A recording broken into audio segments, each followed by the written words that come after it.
আবার দেরি করলি? নীরব সকাল, ছোট শহরের বাসা। রাহুল বিছানায় বসে, দেওয়ালের ঘড়িটা বন্ধ।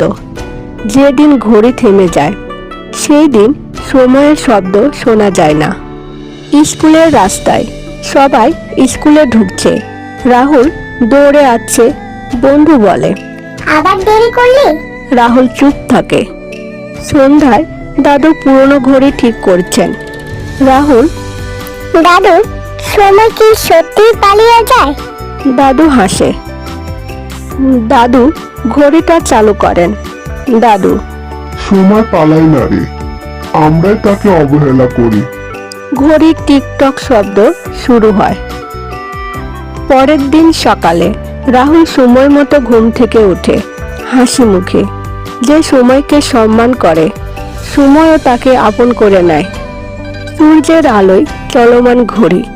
সময় কম নয়, মন না দিলেই দেরি হয়।